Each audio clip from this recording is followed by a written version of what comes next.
Oh, sorry guys, didn't know anybody was there.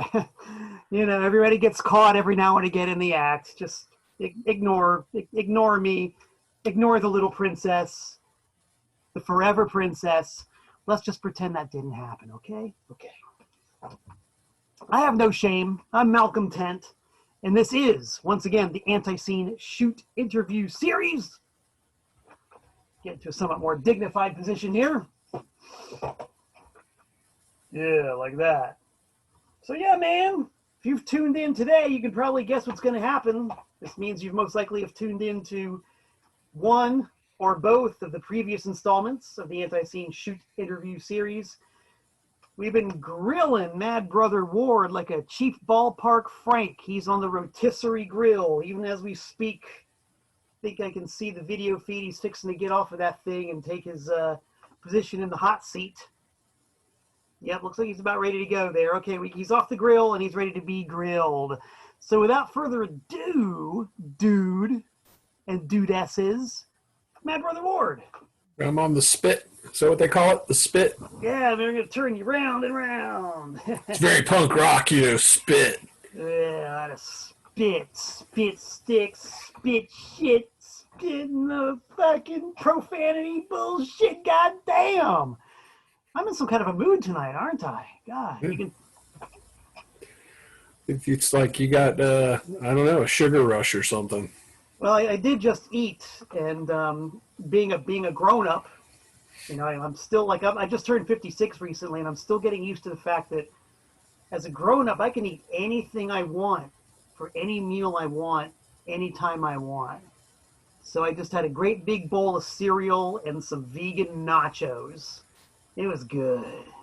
Okay, wait a minute. Now, you're vegan, correct? Yeah. So what do you use for milk? Synthetic milk. Oh. Yes. They've got this wonderful space-age scientific stuff made out of, oats and soybeans and almonds. And oh, yeah. I've had that almond milk. That's actually pretty good stuff. I could live with that. It's just kind of pricey. Prices are going down ever so slowly. And I think of all the money I save on doctor bills, it kind of nets out, Good vegan, heavy lifestyle. Yeah, I just save on doctor bills by just never going to the doctor.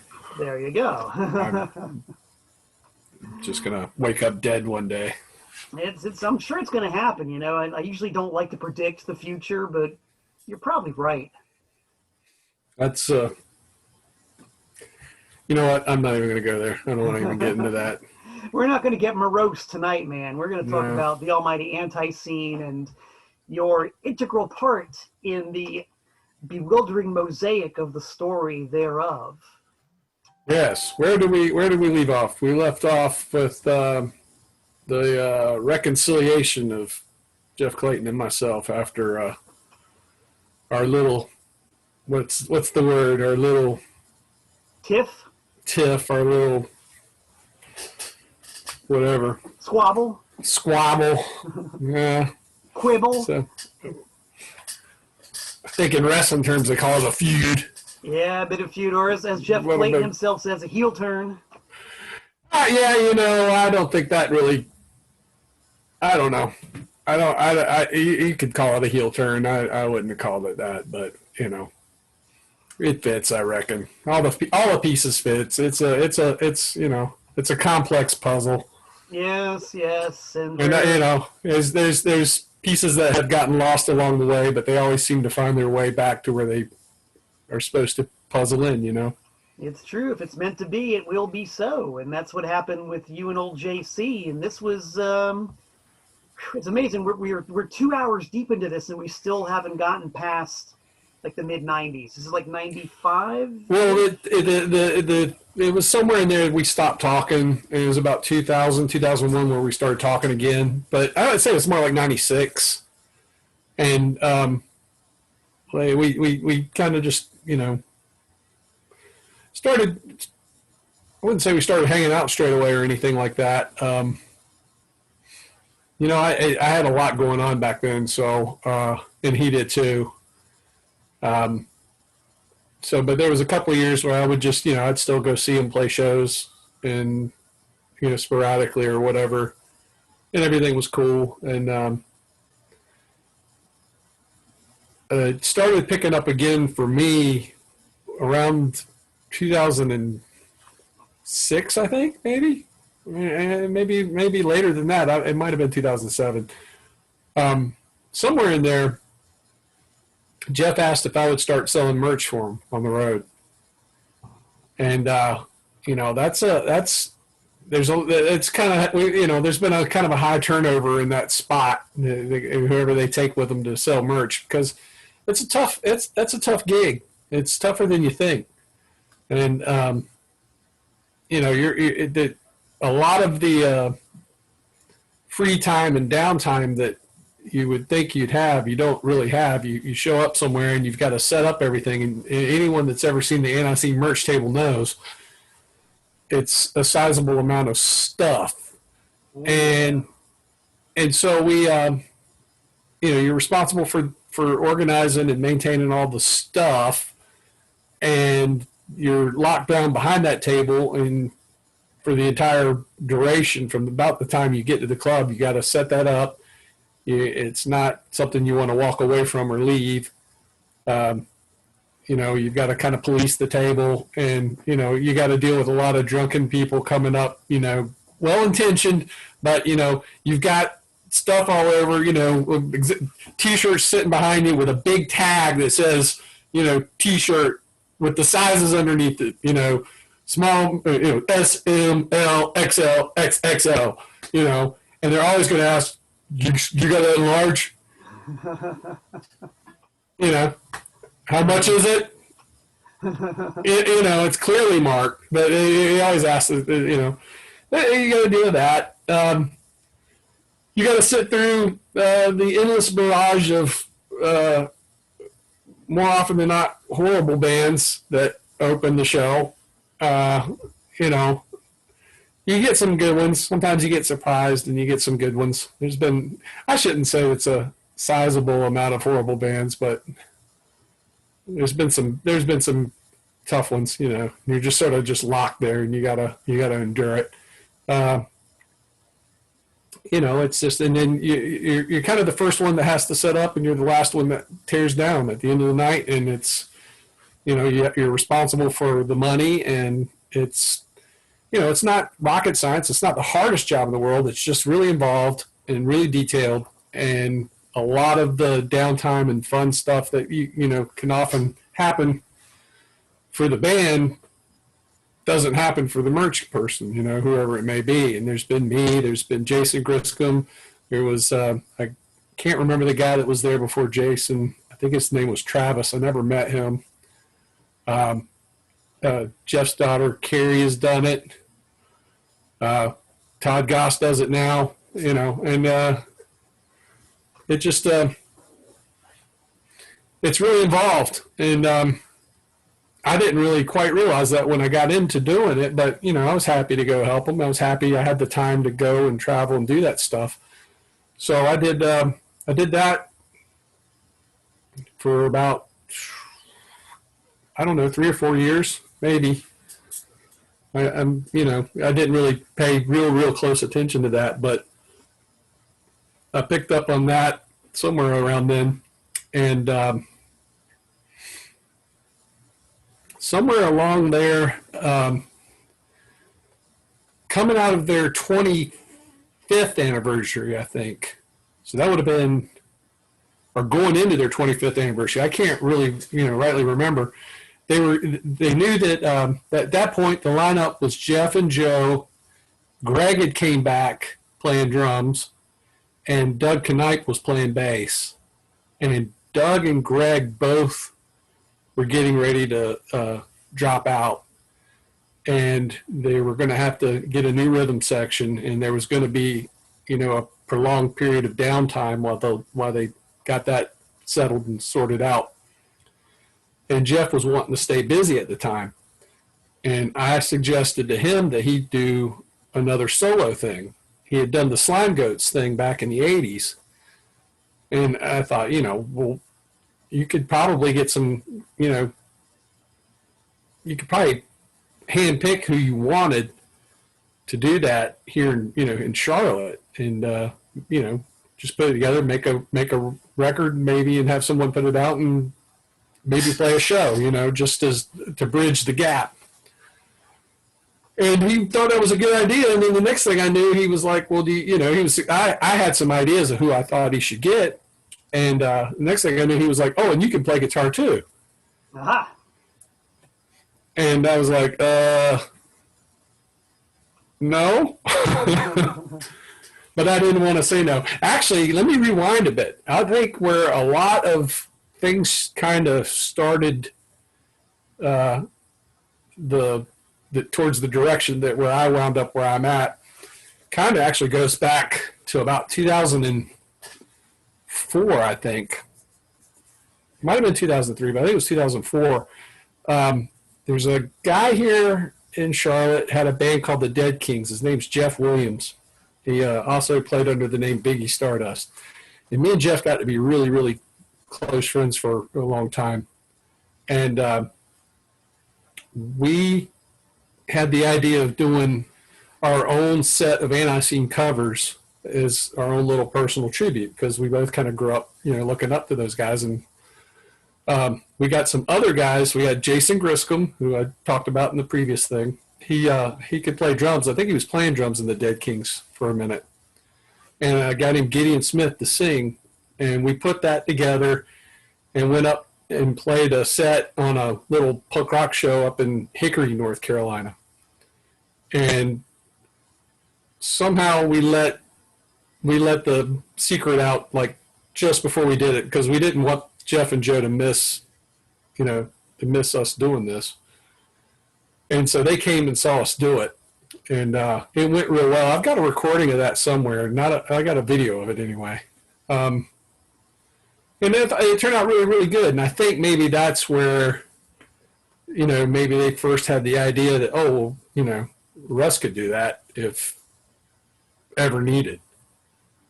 I think. I might be wrong, but that's where that would seem the logical place. That, and then I did the thing with Jeff, which ended up becoming Jeff Clayton and the Mongrels. And I played rhythm guitar and that. There was a kind of a local legend around here, a guy named Mike Hendricks that played lead guitar.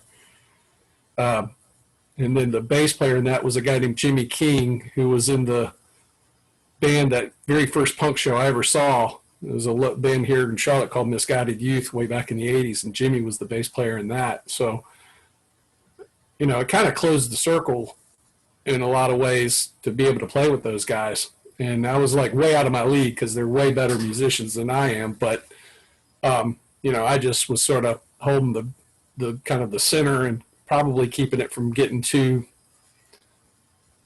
far out of where Jeff likes to be. He wanted to keep it pretty well rooted in kind of your core punk rock kind of thing, if that makes any sense.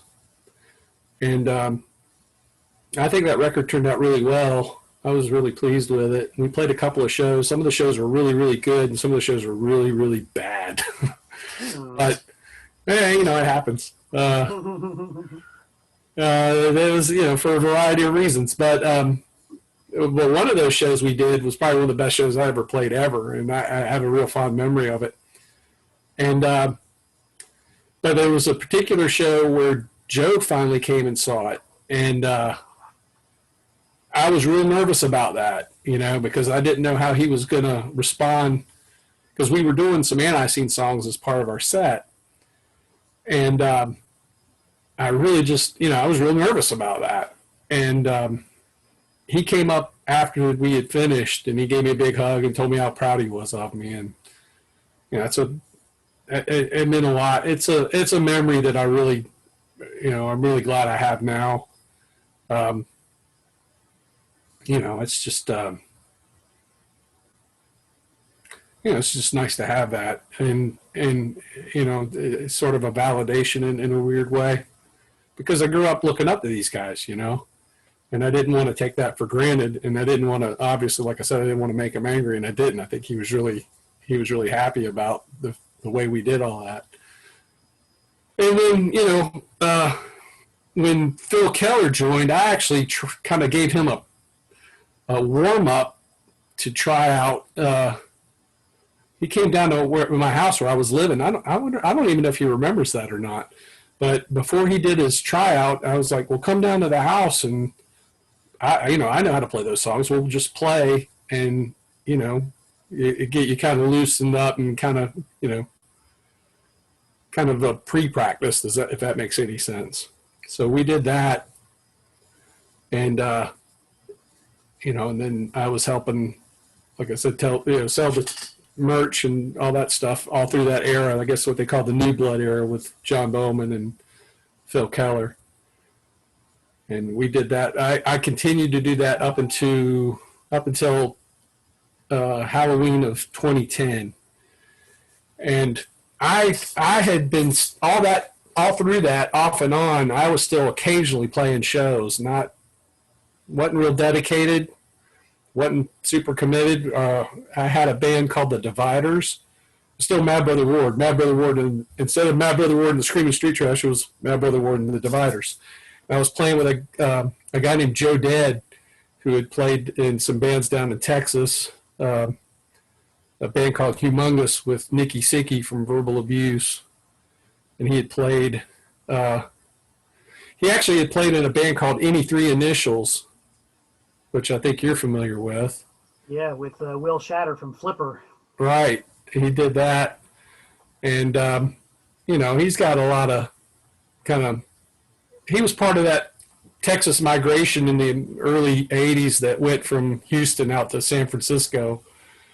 So he's got a lot of cool stories and a lot of, he's got a pedigree, Yeah. And he's just a good dude. He's a solid good dude. And, although I drove him crazy, but I was playing with him off and on basically for about 7 years, right through the early aughts. And I had already had it in my head that I wasn't going to be 40 years old, trying to play some half-assed punk rock band. It just wasn't something that interested me. And so in 2010, I was 39, and I was like, okay, well, this is winding down. And I think they had reached a point with ANTiSEEN where they didn't have a lot scheduled, or it probably had nothing scheduled. And I told them, well, this Halloween will be the last. I'm going to stop touring with you guys. So, you're going to have to find someone else to do this. And I played the last Mad Brother Ward show in August of 2010. So that's 10 years ago now. And, and that was kind of it. I kind of had, I don't want to say I washed my hands of it, but I didn't have any real desire to continue doing it on any level. And other than maybe, going to see him and stuff. Of course, I never could stop being a fan of the band. I helped Jeff when they did the best of back in, that was probably around 2008. I can't remember. Yeah, the double CD. Yeah, very beautiful package. Yeah, I wrote the liner notes and I helped them compile that. There was a few songs where I was pretty adamant. I was like, man, you got to include this, that, and the other. And he was like, you really think so? I was like, yeah, So I was able to get a little bit of say in that, or whatever you want to. I helped with it. I mean, it was still 99.9% all his, but I'm really proud of the liner notes I wrote for it. And I thought it turned out really, really, really well. So, I was involved in weird little ways. Like I said, I helped put together the Mongrels when he did that. And I don't know. I'm trying to think what else was going on through that era. Because like I said, it was really blurry, That was a kind of a whirlwind time. And, for me personally, in my personal life. So I had a lot going on, and it came up to the 30th anniversary, and I just don't remember much about that. You were at the show, though. Oh yeah, absolutely. I think I ran lights. Oh. I helped put we had the idea for the lights for that. Maybe I'm thinking of the 25th anniversary because I just it just blurs together. It's amazing when you think about it. There's so much history of this band. Yeah. The 25th from the 30th to the 30th from the 35th. It's like, what the hell? Yeah, it starts bleeding together in my brain. But we were doing stuff, and then I got to where I wanted to ride with them again, and I really had no reason to. They had all the help they needed, but I just was like, well, do y'all got room? And they were like, yeah, you can come if you want. So I went with them on a tour. I can't remember now. It was the last. I'm pretty sure it was the last tour they did with Joe. Not the last shows, but the last kind of extended run of shows where they did more than just a weekend. Mm-hmm. And I remember it was that would have been May of 2013, I think. And I don't even, I know we were in Kansas at some point because I can remember it was Joe's birthday in Kansas City. And we stayed up all night after the show in a hotel room and just talking, he just telling me a bunch of stories. It was just me, Joe, and Barry, I think, were in the room, and Barry, of course, was zonked out, and me and Joe stayed up till sunrise, and just, that was a good memory to have. He I for a long time, I think Joe kind of held me at arm's length when I was younger, and I remember he even said something to me one time, and it wasn't in any kind of hostile way, but when I was a little bit younger, he had said, I wish you'd never got, that Jeff hadn't have brought you around. I forget how he put it, but you just kind of knew that it was like, you're looking up to us and we're going to let you down, kind of a thing. Mm-hmm. And he always kind of kept me at a kind of an arm's length. I mean, he was always friendly to me, but when I came back around the second time, I was older and more mature or whatever. And I think he could relate to me more as an adult than as a little kid that was a fan of the band, if that makes any sense. Yeah, makes perfect sense. So, we had a lot more in common and stuff to talk about. I didn't ordinarily room with him, but on that last run I did. And so, we were talking a lot more, and I would go up to his record store and hang out and stuff. And so obviously him passing away was a complete and total shock. I didn't see it coming. I mean, I guess in a weird way you could say we all kind of could see it coming, if that makes sense. He wasn't healthy, but I don't think at the same time you don't really see it coming. I don't really know how to say that. Well, I think it's because after something like that happens, you start to look back, and that's when you start to think, oh yeah, that wasn't quite right. No, yeah, now that you think about it, he wasn't quite, it's like you start connecting all the dots that maybe you didn't see at the time.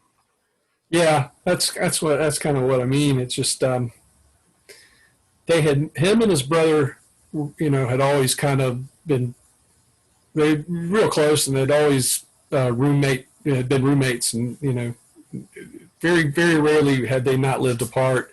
And they moved back down to Charlotte. They were living up in Lenoir, which is about an hour and a half away from Charlotte. Had a little record store up there, and they shuttered that and came down and helped reopen Repo Records. And that's what they were doing at the time. And I would go over there and hang out sometimes, and sometimes go over to their house and hang out. So the day he passed away,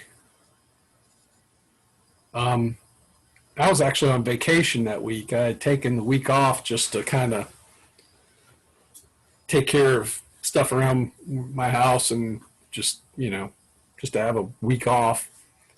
And I had planned to do some running around that day with Eddie Ford from the Self-Made Monsters. And that's when we got word that Joe had died. And, that morning was, it's a pretty whirlwind kind of morning because, you're just sort of in shock. It's not something you really prepare for. And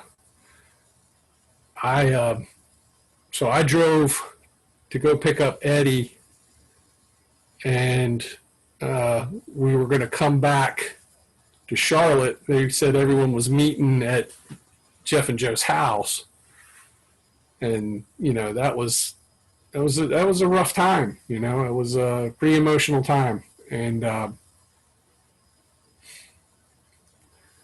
it was about, again, this kind of gets blurry.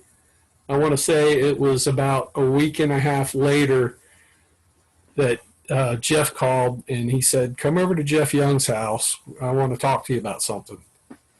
And, I kind of already knew right away what was up. And, I had to make a decision as to what I wanted to do because I knew it was coming. They made that decision. If I'm right, and I'm not 100% on the details of this, but my understanding is that decision to continue as a band was made between Jeff Young, Joe's brother, Jeff Clayton, and Barry Hannibal. So the three of them at some point had discussed this. And I know Jeff Young was very adamant that the band should continue, and that, it's what he felt that Joe would want. And they had talked about that before, and it was almost, I always took it as kind of a joke, and it was a joke until it wasn't. I can remember, only 2 times can I really remember Joe ever saying anything about, well, if anything happens to me, Russ could just do it, And one time was backstage in Atlanta, and I think he kind of stomped on,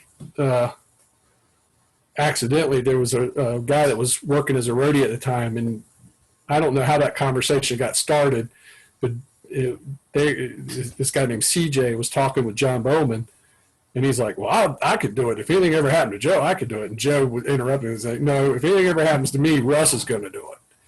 I can remember that. And it just, because it kind of created some heat there, between me and CJ. And I didn't have anything to do with it, And actually, CJ actually helped an incredible amount helping me get started in this thing. I can't not credit him without, because he showed a lot of patience and help with me getting my gear together and stuff when I finally joined. But anyway, they invited me over. Like I said, Jeff called and said, come over to Jeff Young's house. We want to talk. And we sat on the back porch, and he said, we're going to keep doing it, and we want you to play. And that was a super emotional moment for me, on a lot of different levels, because as a fan, on one, and the logic is kind of distorted in your brain, because as a fan you think, you don't replace Joe Young, you just don't. But I also knew as a friend, I knew that regardless if Joe wanted the band to continue or if Jeff Young felt adamant that the band should continue, I knew that Jeff kind of needed the band to continue. I know that's a big part of his life, and I wanted to be there to help my friend. And that was my primary motivation. It wasn't to come in going, hey, I get to be the guitar player, great, I just knew that, I wanted to help. I wanted to help him put this thing over in a way that was respectful to Joe's memory and in a way that was correct, to make it as strong as it ever was, and hopefully, if with luck, stronger. But, it was just a lot to process. So yeah, it was kind of an emotional moment, and I just kind of thought, okay, don't overthink it. I don't even remember really studying up too much on material before we got together for the first practice. That came probably another 3 weeks later. And we got together for the first practice, and I remember they had a set list on the wall of songs they had been doing. And I just was going kind of off of what I thought, it went really well. I just remember that first practice, we drilled it. We went through a bunch of stuff, and it went really strong. I mean, it wasn't perfect by any stretch, but it was pretty good. But, as far as the rest of it, I just, it was kind of, I had to kind of reconcile whether or not anyone would accept it. I wasn't sure. And then I thought about it, and I was like, it really doesn't matter, because if the band accepts it, if Clayton's accepting it, and then if Jeff Young, Joe's brother, accepts it, then it's right. Then we're doing what's supposed to be done. And after that, I really didn't have a whole lot of concern about whether I thought anyone would accept it. And as it turned out, I can't think of any instance where I've heard anybody say, oh no, this isn't right. It's been quite the opposite. I've been really, really fortunate that people accepted it and encouraged it and have been really, really supportive about it. So, that kind of. I could just say, I remember when I heard the news that you were going to be in it, because Jeff, if I recall correctly, Jeff teased it a little bit. He said, yes, we're going to continue, more information later. And then within a week or whatever, he said, it's happening. This is the announcement you've been waiting for. We're going to continue, and the guitar player is going to be Mad Brother Ward. And I thought, oh, that makes sense. That makes perfect sense. To me, it just seemed like it seemed a natural. Yeah, a lot of people have said that, and I think that in a lot of ways I can see that, but I can also see where in a lot of ways it isn't. Because, me and Jeff are very different in a lot of ways, but we're also very similar in a lot of ways. But there's a lot of stuff that, I feel like sometimes I'm kind of outside the paradigm, the ANTiSEEN paradigm. And that I don't think that, but I don't think that's the stuff that's as important or what people might think, as far as, I don't care about rebel flags or guns or Southern pride or any of that stuff. That's not the motivation for me. My the impetus for what I do is more musical, and I think at the end of the day, I think Jeff's is too. I think that's where we really come together. It's like we have I think we have a really strong creative chemistry, if that makes any sense. I think the way the stuff that we have done, particularly the Obstinate record, came together so naturally and so easily. We were right on, we were all in kind of the same mode as far as, what we were trying to accomplish with it. And so musically, I think, I think I've been a pretty good fit. And, I think the stuff that we've done has been really strong. I'm pretty proud of it. Oh yeah, absolutely. And to once again throw in some self-reference, because as I'm fond of saying, I've always been a fan. That's why I'm here talking to you now. Excuse me. So I've got, excuse me, the decades of fandom, just like you did. And I'm in the band now, but there was that time when I wasn't. And you guys, like the lineup you're in, was doing stuff like Obstinate, and we're number one. And, of course, the split 7-inch with my solo stuff and your version of Do It Now and Don't Tell Your Mom. When I first got the test pressing of that and put on the ANTiSEEN side, and that's the first time I'd heard the Mad Brother Ward version of the band, I was like, yeah, that's it. That's it. That's what it's supposed to sound like, you know? So as a fan, I was like, perfect. This is exactly what it should be. Carry on, boys. Well, the hard part for me has been, you know, I realized coming in that I wasn't going to just come in and just go, okay, we're going to forget about, you know, the sound of this band. And I realized, no, you got to maintain, because Joe Young's guitar sound was every bit as important as any element that was ever involved with the band. That, you know, it's the signature sound. You can't not try to emulate that. You've got to. And I've always said you want to emulate the sound rather than imitate it. So I had to take it and then figure out where's my space in it. And I still don't feel like I have it, you know. I'm always kind of trying to, I don't know. I've been pretty happy with what I've been doing for the last couple of years, but I'm still kind of like, you know, we haven't really, I don't think we've recorded it. I think it sounds better live. I think it sounds really dialed in good when we're playing, but I think this new 10-inch we're doing, I think this is the best we've captured it so far.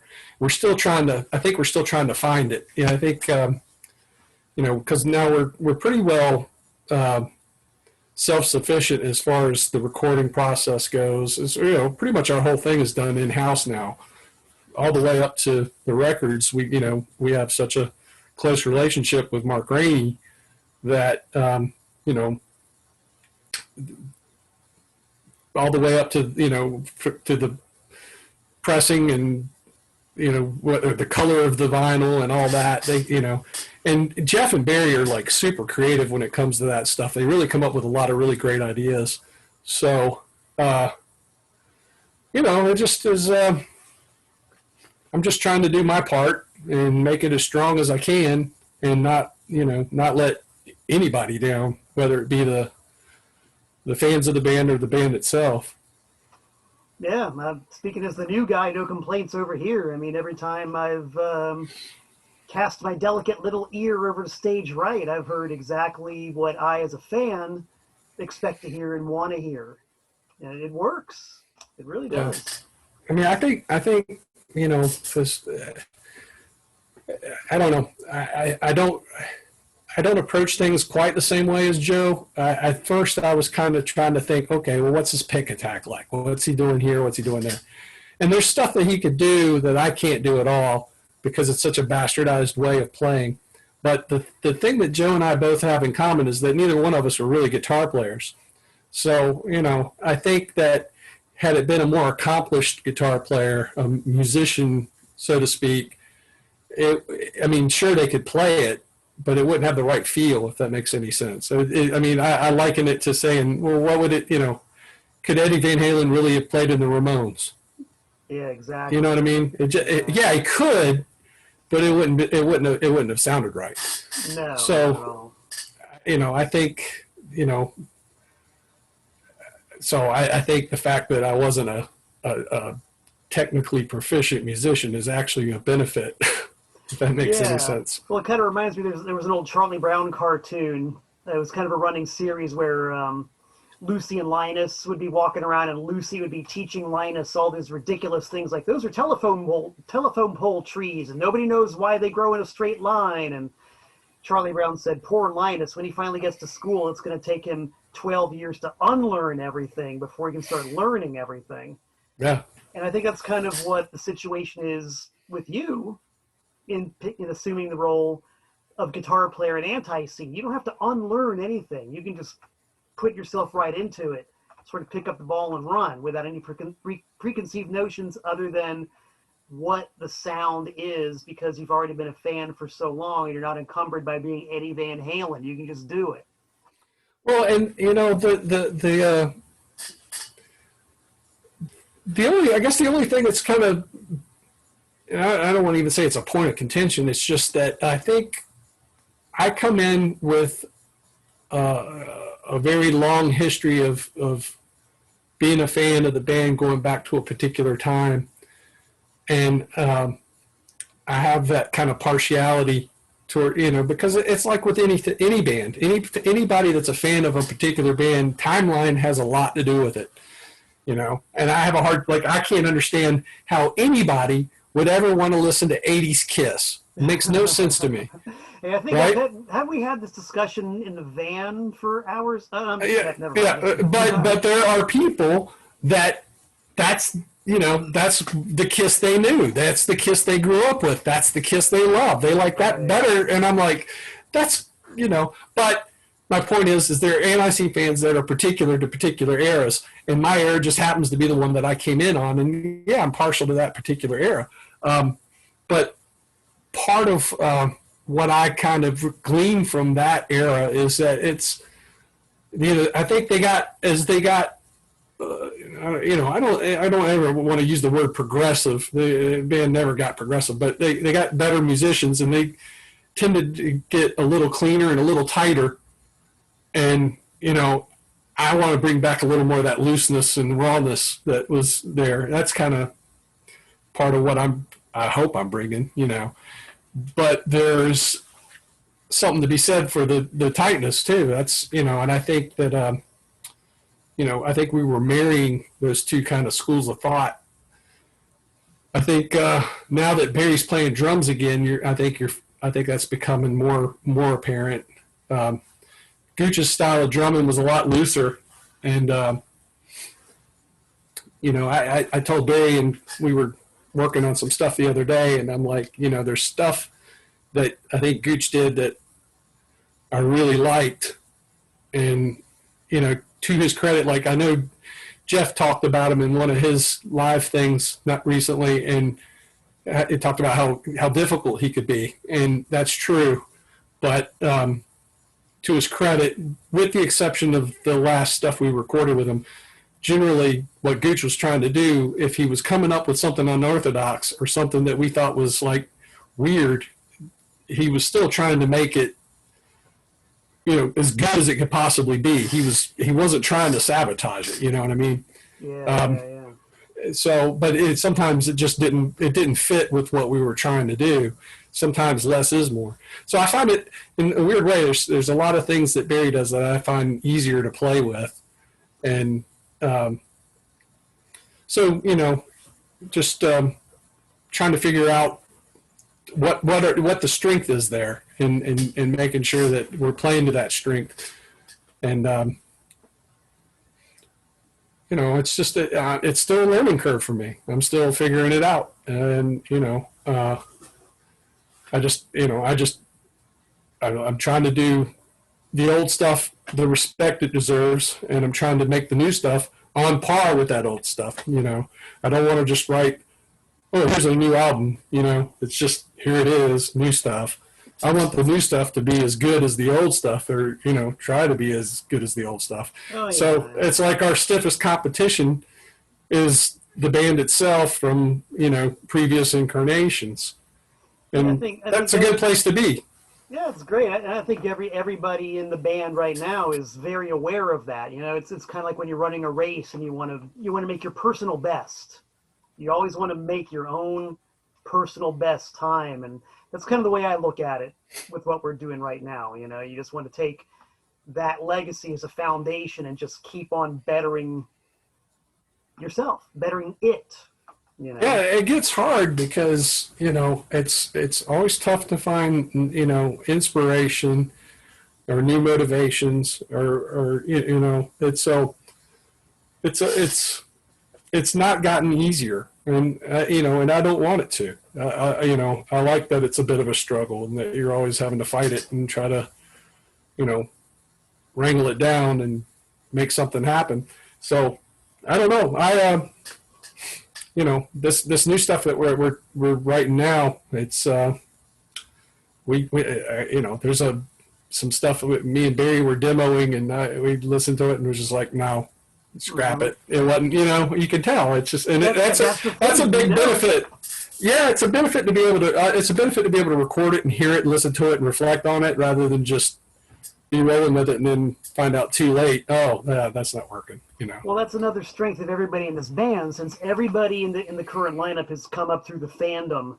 I think there's already that built-in filter to where we know what an ANTiSEEN song is supposed to sound like and how it's supposed to be produced and all of that. It's like it's already there. Well, it's interesting. When I first started writing stuff, when I first joined, the first stuff that I was writing, Jeff said, "Don't worry about whether or not it sounds like an ANTiSEEN song or not. We'll figure that out." And then there were times where he's like, that's not us. We can't do that. And I'm like, well, you said don't worry. And then I realized that's not what he meant. What he meant was we'll find the ANTiSEEN in it and we will pull it out. Right. So, and I actually had a conversation with a friend not long ago, and he was talking about some of the stuff he thought was weird about Obstinate. And, and I thought, well, he's missing what we were trying to do. I was like, there's a lot of varied influences that are in Obstinate. Even I can't say Obstinate. Everyone complains about that. I can't say Obstinate. And I was, but it still sounds like ANTiSEEN. And, it's not like, it's not contrived. It's not like we're going, oh, we need to write a song that sounds like whatever. Instead it's like that's an influence that bleeds into what we're doing, and it comes out. And if you're familiar, if you have any kind of working knowledge of the scope of music, you're going to hear some varied influences. And that's what makes it interesting. It's like that's still there. That's still, there's still a love for that sort of creativity or whatever. I mean, that sounds pompous to say it like that. But, so. I mean, that's what a band does, I think, and I personally take a lot of joy in sneaking in those references here and there and seeing if anybody notices. I notice them. I think they're hilarious. And when I pick up on stuff like that, like last time I was down there, Barry and I were hanging out in his home studio, and we were going through a bunch of old multi-tracks, and he was explaining some of the in jokes that he put into some of the songs. And I was like, oh my God, I thought it was awesome. Like there was one in particular in Fight Like Apes, a certain sound effect that he put in there, which was a direct reference to something else. And, the minute he explained it to me, I was just like, dude, that's fantastic. But in a way, it's also good that if I never would have gotten it, because it was still a cool sound effect. So it worked on all these different layers. And that's also part of the beauty of, it sounds like an infomercial or something. I'm not afraid to toot our own horn. The beauty of what has always made this band work, because those influences are there and those flavors are there. It's all there. And if you really know what you're listening to, you can hear them. And even if you don't, you're hearing something that's different from your average 3-chord Sturm und Drang punk rock band that doesn't have that kind of musical education behind it. Well, that's exactly my point. That's something that, I like bringing in that kind of thing. And I think, and like I said, it's still the struggle. I think that's part of what makes it still the struggle, is that, you have to wrap it around what our limitations are. And, but I don't think I think what we do with those limitations is, I say our limitations, I mean my limitations. I think I've surprised myself with what I can do. And, I don't, and I'm not scared to go there. I'm not scared to do, something that's a little odd or a little different if it suits the overall thing. We brought in like the wah-wah on Obstinate. I had a great time doing that. And I was surprised how, coming into this, I guess my biggest surprise coming into this was how much room that Jeff gave me for bringing in ideas and developing in those ideas. He's not a tyrant, he's real open and real accepting to the stuff that I bring. And, and I think a lot, that's, we share a lot of similar music tastes. So I can say something, I had the idea for the atomic clock on Obstinate. If anyone hates that, that's my fault. I mean, but what they did with it, I just had a basic, vague idea. I was like, we should do some sort of noise thing. you know, because me and Jeff like, you know, free jazz. And, you know, it was like, why can't we do something with like some, just our volume and feedback and just do like a noise thing? And that developed into the atomic clock. Now, the stuff they put on top of it, a lot of that was Barry and Jeff after the fact, you know. And that just, like you said, that shows Barry's creativity. The stuff that he comes up with is, you know, just takes everything up another notch. So Yeah. it's cool to have that, to be able to work with those guys, and you know, you don't have to explain a whole lot to them, especially, you know, if I go to Jeff and, like I said, I had just this vague idea, and he knew exactly what I meant and how it was going to happen, you know, and it worked out great. So, you know, it's been a pretty cool ride. Yeah, I would have to say so, but both as somebody on the outside looking in and now someone on the inside looking out. It's really cool. It's a very, you know, speaking for myself and probably for everybody else involved, it's a really exciting time, man. There's a lot of creativity in the air. There's a lot of sparks flying. I'm personally really looking forward to seeing what comes next. Well, I mean, yeah, yeah. Well, the 10-inch, and I guess he's calling it Guyana Grape. Is that right? Oh, is that what it is now? I don't know. I don't know, but you know, I got to hear the final mix on that, and I was just blown away. I was just like, I don't know how we did that. That's, It's you know, good. and that came again. It was a basic idea. Jeff had the idea he wanted to cover this song by a band called The Hates. And it's called The Last Hymn. And I was like, well, we should kind of expand that because it's real short. It's like, we could maybe, we were talking like, well, what other song do we want to do? And I was like, why don't we just take that and build off of it? And, you know, I wasn't sure that he'd go for it, but he did. He understood it, and it's turned out really, really, really great. I'm super excited about it.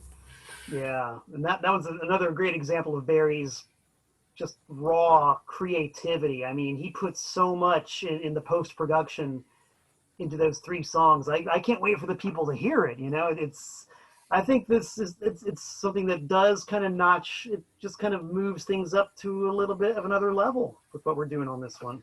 Well, I think, and that just goes to show that we're not just slapping new tread on the tire. It's like there's still room to do stuff. It's a little bit different, but it's not radical. It's not going to, I don't think it's going to throw anybody sideways. I don't, you know, in a bad way.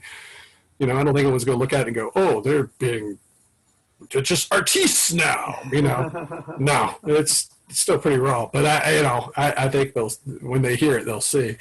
And, you know, I just feel like that's kind of the right direction. We're moving the right direction. And I think that, you know, I'm excited to do another record. My big thing about doing an LP, and you know, I told them this, and I got vetoed on Obstinate. And I was like, they've never made an album, ever, a full-length album. They've never done a full-length LP that did not have either a cover or one of their older songs re-recorded. I want to do an album that's 100% all new stuff. You know, that's a challenge that I have for myself. Now, whether or not that happens, I don't know. I get the logic, you know, a lot of times some of that gets done because, like, the singles are done in such limited runs that they're hard to find. Not everyone gets one and all that. But I would like to be able to springboard off the stuff that we did and kind of, you know, put that together for what I, you know, hoping is going to be the next LP. We've got stuff that we're working on. I don't know how much of it's going to survive. There was a song I was real fond of, that one of the first ones we did, and it's already pretty old now, but I'm not sure that that's going to survive to the final list. There's some new stuff that we're working on that I feel needs some work, you know, but I feel like it's channeled into the right direction. It's the same sort of thing. So that, you know, it's always exciting to do that stuff. And, you know, it's even more so exciting when you get it done. And like you said, then Barry takes and you know, Bowman mixes it with, I guess, Barry. I don't know how they do that, but, you know, it's always exciting to hear those mixes when they get done with them. Absolutely. Absolutely. I think the people are going to flip when they hear this. I mean, I guess it's not even because like Jeff was showing the cover art, so we got the cover art. I guess it's too soon to speculate as to when a release date might be, but Yeah, I don't know. He's kind of, that's his domain or whatever. I don't know, but usually once those things get rolling, they happen pretty quick. So I imagine it won't take too terribly long. yeah. And of course, we do have the other LP that's in the works right now from the big broadcast. Oh yeah, I forgot about that. Yeah, that should Yeah. be that should be imminent. And I think he's working on another reissue.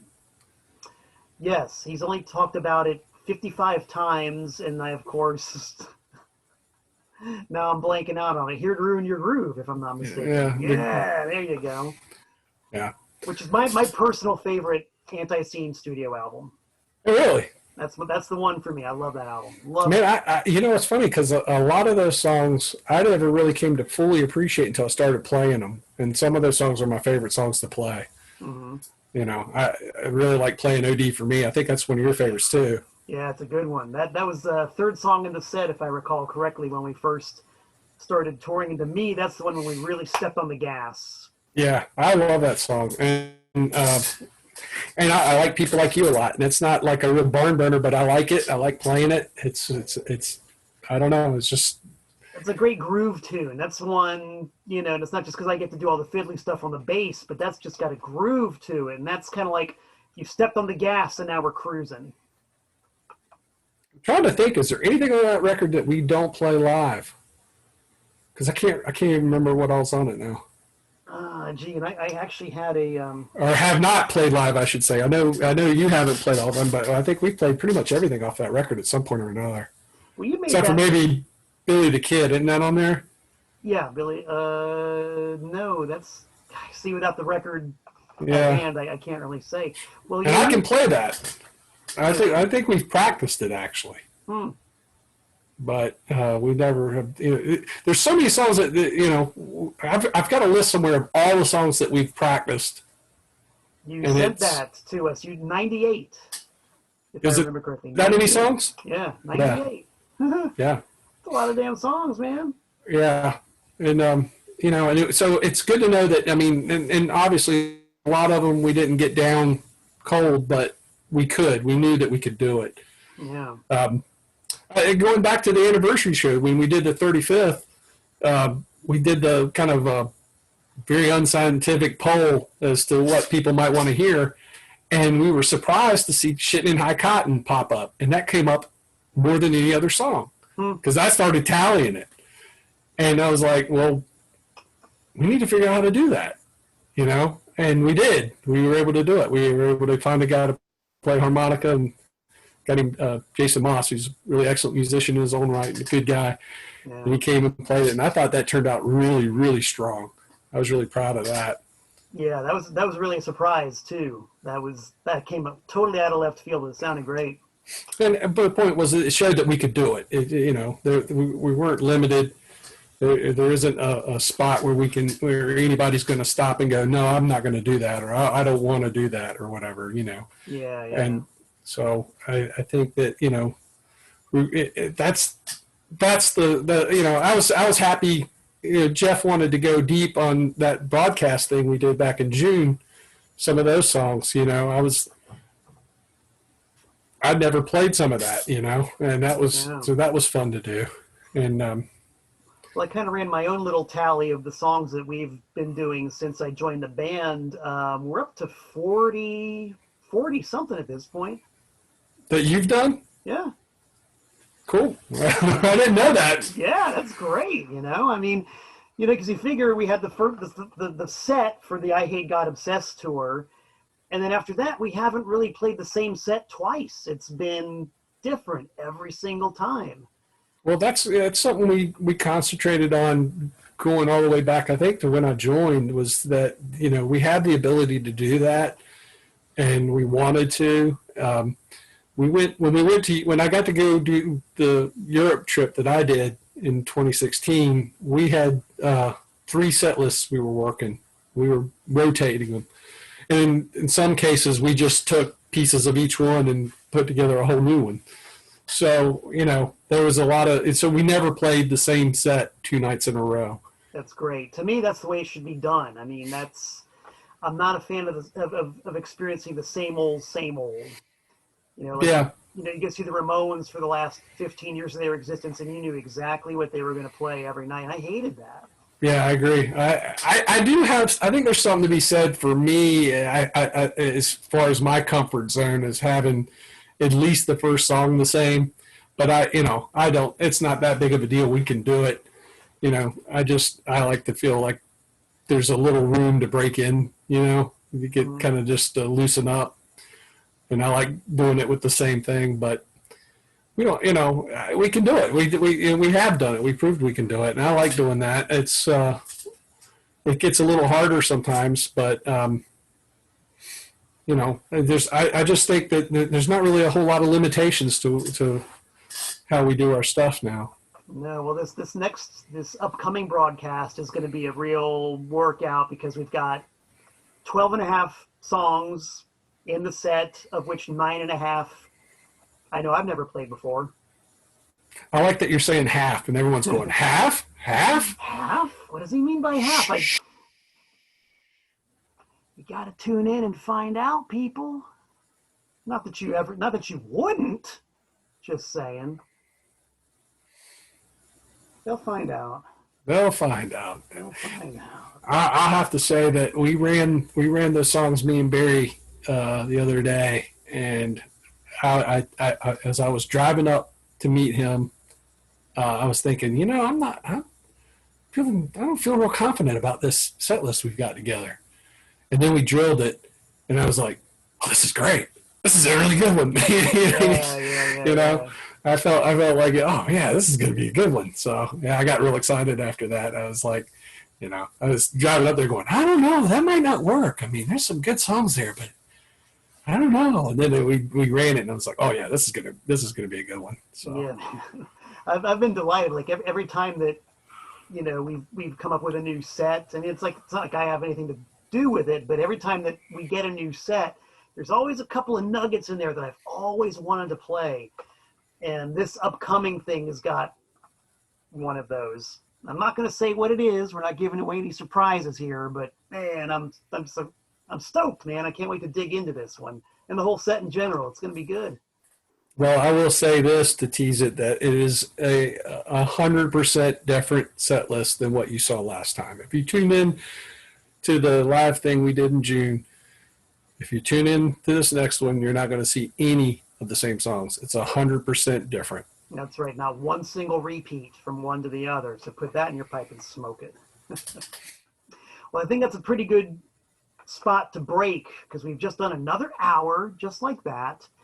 And we still have to do the auto discography, which is a feature of the ANTiSEEN shoot interviews. We break out all the records and we go through them and talk about them, analyze them, and pick them apart and do all that kind of stuff. So we'll have to save that for the fourth and probably final installment of the Mad Brother Ward series. What do you say?